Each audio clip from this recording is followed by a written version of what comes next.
നിങ്ങളുടെ സമയം വിലപ്പെട്ടതാണ്. അത് നിങ്ങൾ തിരിച്ചറിഞ്ഞില്ല എങ്കിൽ ഒരിക്കലും നിങ്ങൾക്ക് മുന്നോട്ട് പോകാൻ കഴിയില്ല. ജീവിതത്തിലെ ഓരോ പ്രതിസന്ധികളും നിങ്ങൾക്ക് നൽകുന്ന ഊർജം വളരെ വലുതാണ്. അതിനാൽ ആ ഊർജത്തെ ഉപയോഗിക്കാൻ പഠിക്കുക. ഇതുവരെ നിങ്ങൾ എങ്ങനെയായിരുന്നു എന്നത് ഒരു വിഷയമേ അല്ല. ഇനി അങ്ങോട്ട് നിങ്ങൾ എങ്ങനെ ആയിരിക്കും എന്നതാണ് വളരെ പ്രധാനപ്പെട്ട കാര്യം.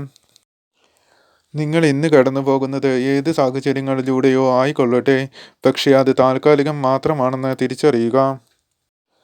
പ്രതീക്ഷകളാണ് ജീവിതത്തെ മുന്നോട്ട് നയിക്കുന്നത്.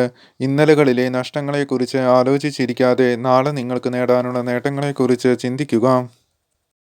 ആരും നിങ്ങളെ ഭാഗ്യത്തിലേക്ക് തട്ടി ഉണർത്തില്ല. ആരും നിങ്ങളെ ഭാഗ്യത്തിലേക്ക് കൈപിടിച്ച് നടത്തുകയുമില്ല. നിങ്ങൾ അതിനുവേണ്ടി തയ്യാറല്ലെങ്കിൽ നിങ്ങളെ തേടി ഒരിക്കലും ഭാഗ്യം നടന്നു വരില്ല. എപ്പോഴും അത് ഓർമ്മിച്ചുകൊള്ളുക. നിങ്ങളുടെ സമയത്തെ മെച്ചപ്പെടുത്താൻ നിങ്ങൾ തന്നെ കഠിനാധ്വാനം ചെയ്യേണ്ടതുണ്ട്. അല്ലാത്ത പക്ഷം ഇപ്പോൾ നിങ്ങൾ എവിടെയാണോ നിൽക്കുന്നത് അവിടെ തന്നെ തുടരേണ്ടി വരും. നിങ്ങൾക്കായി മാജിക് കാത്തിരിക്കുന്നുണ്ട്. ആ മാജിക്കിന്റെ താക്കോൽ നിങ്ങളുടെ കൈവശം തന്നെയുണ്ട്. അത് കണ്ടെത്തൂ. മറ്റുള്ളവരുടെ മാജിക് കണ്ട് കൈയടിക്കുന്നതിന് പകരം സ്വന്തം കൈവശമുള്ള മാജിക്കിന്റെ ബോക്സ് തുറക്കാൻ ശ്രമിക്കൂ. എല്ലാ വാതിലുകളും നിങ്ങൾക്ക് മുന്നിൽ അടയുമ്പോൾ ഒന്ന് ഓർമ്മിക്കുക. ജീവിതം നിങ്ങൾക്ക് മുന്നിൽ വാതിലുകൾ കൊട്ടിയടയ്ക്കുമ്പോൾ അതിനെ താക്കോൽ ഉപയോഗിച്ച് തുറക്കാൻ ശ്രമിക്കരുത്.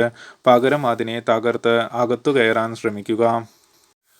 നിങ്ങളിപ്പോൾ വിജയത്തിൻ്റെ പാതയിലാണ് എന്ന് ചിന്തിക്കുന്നതിന് മുമ്പ് 1000 തവണ നിങ്ങൾ അതിനായി പ്രയത്നിച്ചിട്ടുണ്ടാകണം. ഈ ജീവിതം വളരെ ചെറുതാണ്. നിങ്ങൾക്ക് മുന്നിലുള്ള സമയം ഏറെ വിലപ്പെട്ടതും. എന്തു ചെയ്യണമെന്ന് നിങ്ങൾക്ക് തീരുമാനിക്കാം.